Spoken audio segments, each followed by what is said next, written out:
বাতের নোলামায় গো মাখায়া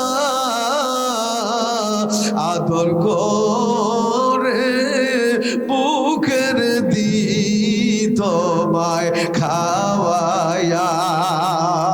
কত আদর করেছে আমার ছোট্ট বয়সে মায়। ভাত খাইব না, তালেতে ভাত মাখাইয়া মাখাইয়া আমারে কুলে নিয়ে ঘুরছি আর আমারে খাওয়াই দিয়েছে। আমি ওই স্ত্রী পাওয়ার পরে এত নিষ্ঠুর হয়ে গেলাম রে, এত কঠিন হয়ে গেলাম, ওই বাবা মার দিকে আমরা তাকাই না। এমনও মানুষ আছে রে, বউ নিয়া সন্তানাদি নিয়া ঘরের ভিতরে আনন্দ আহ্লাদ করে খায়, ওই দুখুনি মা বাবা একটা বাঙ্গা করে থাকে রে, ওই ঘরের দরজা গুছাই গুছিয়ে তাকায় থাকে, কত আনন্দ ফুর্তি করে বউ নিয়া ভাবে আরে খাইতেছে ছেলে, নাতিটা দিয়া ছেলে কি সুন্দর করে খাইতেছে, একটা বারো তাকায় না, একটা বারো তাকায় না। এত নিষ্ঠুর সন্তান রে, মায় তোরে না খাওয়াইয়া মায়ের পেটে খাবার দেয় নাই। বাবা যদি রমজান মাসে হাটে যাইতো, হাটে যাইয়া রমজান মাসে 2 টাকা দিয়া বিস্কুট কিনছে ইফতার করবে, ওই বাবা তোমার কথা মনে হয়ে গেছে রে, 2টা সব কয়টা বিস্কুট বাবা খায় নাই, 2টা থেকে একটা বিস্কুট গামছার কারির মধ্যে গিটটা দিয়া রাখছে। বাড়িতে আইসা দেখছে তুমি ঘুমাই গেছো, ঘুম থেকে জাগাইয়া তোমারে না খাওয়ানো পর্যন্ত বাবার মনে শান্তি হয় না। কত কষ্ট বাবা করেছে, মাথার কামগুলো পায়ে ফালাইয়া কামাই কইরা তোমার আমার জন্য আনছে রে।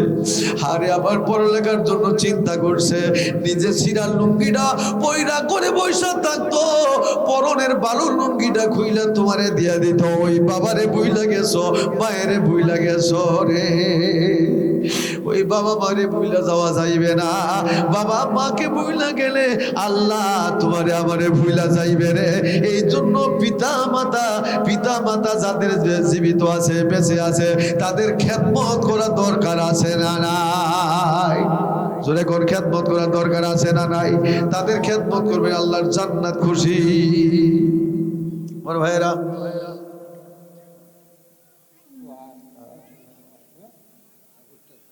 আরে সোহাগ মিয়া পড়ছি বাড়ার, সোহাগ মিয়া পাশে গুনগুন গুনগুন করে মনে মনে আমার নবীর সেই গান গায়ে, শুনে বলেন না আল্লাহু আকবার। হযরত বিলাল বলে ইসলাম কবুল করেছে, কলেমা পড়েছে, মুসলমান হয়েছে, বলে আগুন আর কতদিন আমি চাপা দিয়া থাকবো। হযরত বেলালের ব্যাপারে অনেকে যে উমাইয়া বিন খালফের কাছে রিপোর্ট দিল, বলে তোমার বেলাল যেন কার কাছে যাতায়াত করে রাতের আধারে। এই রিপোর্ট শোনার সঙ্গে সঙ্গে উমাইয়া বিন খালফ বললেন ডেকে, বিলাল তুমি কি মুহাম্মদের দরবারে যাও, ওঠা বসা করো। হযরত বিলাল বলে আর কতদিন আমি বুকে আগুন চাপা দিয়া রাখবো। হযরত বিলাল বললেন সাহসে সহিত, হ্যাঁ হযরত মুহাম্মদ সাল্লাল্লাহু আলাইহি সাল্লামের দরবারে আমি উঠা বসা করি। জোরে কন্যা আল্লাহু আকবার। বলে তাহলে তুমি কি মুসলমান হয়েছো, ইসলাম কবুল করেছো? হযরত বিলাল বলল হ্যাঁ, আমি তার হাতে হাত দিয়ে তাওহীদের সুধা পান করেছি। জোরে বলেন না আল্লাহু আকবার। উমাইয়া বিন খালফ আবু জেহেলকে ডেকে বললেন, ও লিডার নেতা, বিলাল যে মুসলমান হয়ে গেছে, মুহাম্মদের কলেমা পড়েছে, এই দোষ কিন্তু আমার না, তোমার কাছে বললাম, তুমি কেমনে ছাড়াইবা, কি করবা তুমি বুঝো। আর আবু জেহেল সঙ্গে সঙ্গে যুবকদেরকে লাগাই দিল বিলালের পিছনে, আর বিলালকে অত্যাচার, বিলালের উপরে অত্যাচার শুরু হয়ে গেল। আমার ভাইরা, অত্যাচার শুরু হয়ে গেল, এমন ভাবে বিলালকে পিটানো শুরু হয়ে গেল। মারতে মারতে হযরত বিলালের শরীর থেকে বন্ধুরা মা রক্ত প্রবাহিত করলো, চামড়াগুলো খসে যাইতেছে। হযরত বিলাল বলে আহাদান আহাদান আশহাদু আল্লা ইলাহা ইল্লাল্লাহ। জোরে কর না আল্লাহু আকবার। হযরত বিলাল রাদিয়াল্লাহু তাআলা আনহু কে এইভাবে অত্যাচার শুরু করলেন। বন্ধুরা আমার, শুধু তাই নয়, হযরত বিলাল রাদিয়াল্লাহু তাআলা আনহুকে এত মারছে, কলেমা ছেড়ে দাও। হযরত বিলাল এক মুহূর্তের জন্য সেই কলেমাটা পড়ে নাই। হযরত বিলালকে ধরিয়া এরপরে বড় হয়েছে উত্তপ্ত মরুভূমিতে নিয়ে যাও। বিলালকে হাত পায়ে রশি দিয়া বেঁধে হযরত বিলাল রাদিয়াল্লাহু তাআলা আনহুকে শোয়ায়ে বুকের মধ্যে একটা পাথর চাপা দেওয়া হয়েছে।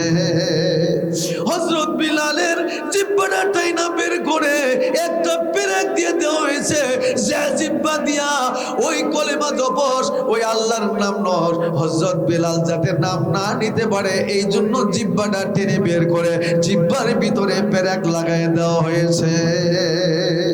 কত কষ্টের ইসলাম রে আমার ভাইরা।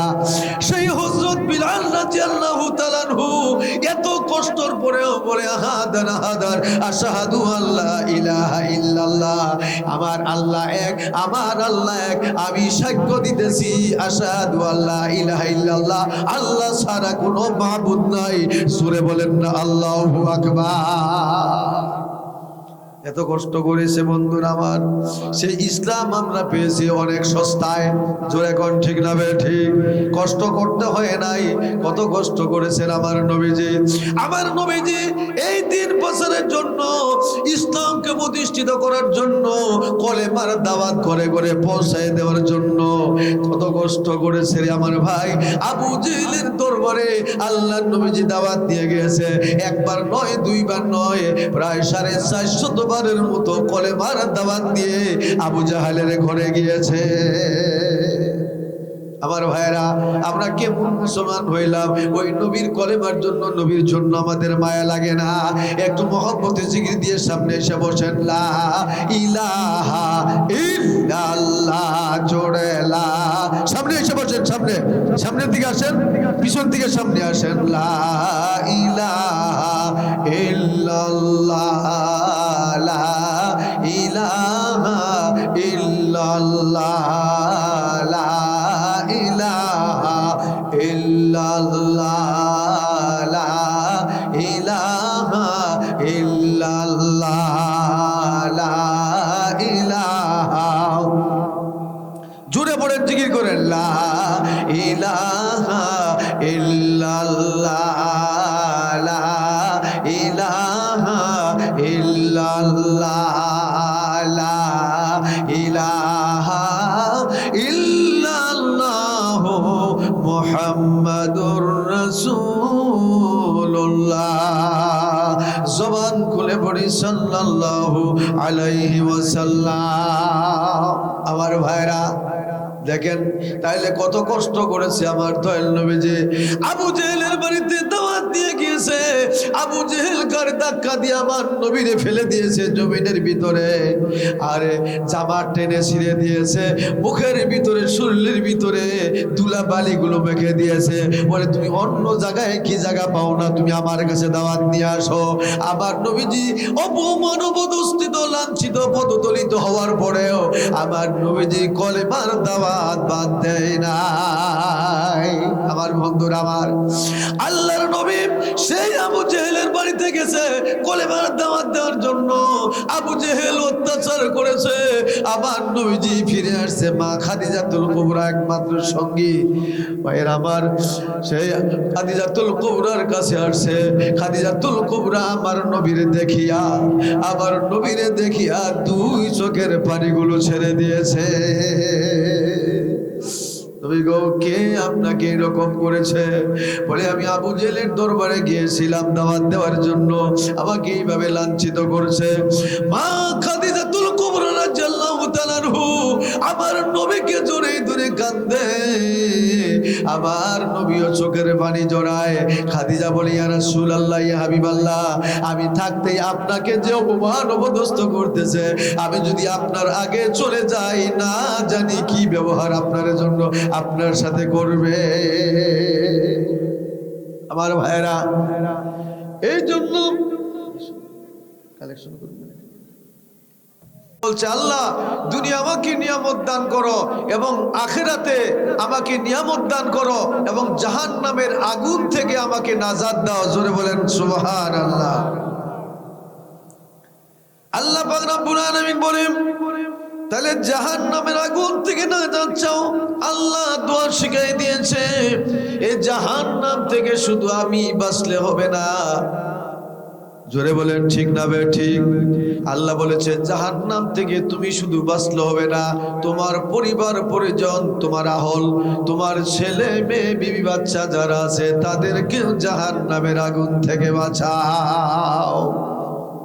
আল্লাহ বলেছেন তাদেরকে জাহান্নামের আগুন থেকে বাঁচাও, তুমি বাঁচো এবং জাহান্নামের আগুন থেকে তাদেরকে বাঁচাও। তার মানে হলো আমি নামাজ পড়লে আমার যে স্ত্রী আছে আমার স্ত্রীটারে নামাজের জন্য হুকুম দিও লাগবে কিনা? জোরে বলেন। নামাজের কথা বলতে হবে কিনা? নামাজের কথা বলতে হবে। ছেলে বড় হয়েছে, নামাজের হুকুম হয়েছে, ছেলেকে বলতে হবে বাবা নামাজ আদায় করো। তাহলে ছেলে এবং মেয়ে, স্ত্রী, পরিবার পরিজন, আমার আহল যারা আছে তাদের মাঝে এই নামাজের কথাগুলো বয়ান করে তাদেরকে নামাজের ভিতরে দাঁড়া করে দিলে পরে জাহান্নামের আগুন থেকে আমি বাঁচলাম এবং তাদের পুরা আহলকে জাহান্নামের আগুন থেকে বাঁচানো হলো। জোরে বলেন ঠিক না বেটি? এই জন্য বন্ধুরা আসেন, কোরআনের মাহফিল, জান্নাতের এই বাগান কার নসিব হবে, কার তকদির হবে এই মাহফিলে বসা? আল্লাহ পাক রব্বুল আলামিন বলেন এই জন্য মাহফিলের ভিতরে যারা বসবে আল্লাহ বলে মাহফিলটা আমি আল্লাহ রহমত দ্বারা, রহমতের ফেরেশতারা আমি ঘেরাও করে রেখে দেই।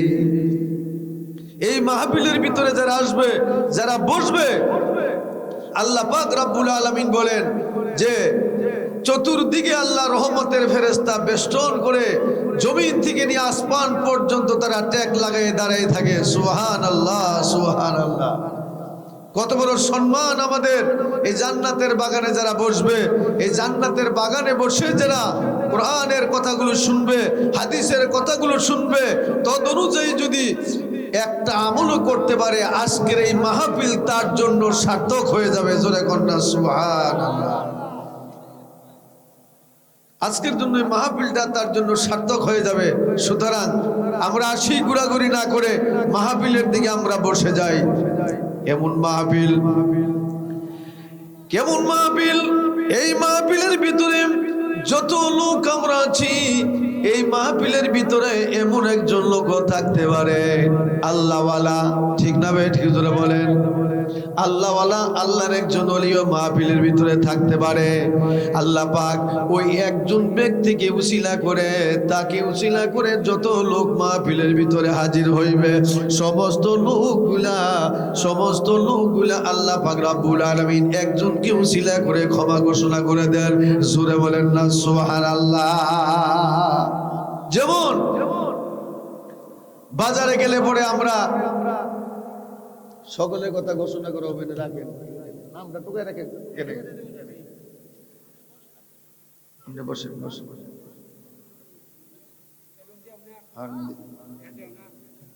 আপনি বসেন, এখানে ভিডিও হইতেছে, ওটা করে যাবেন, ভিডিও করতেছে।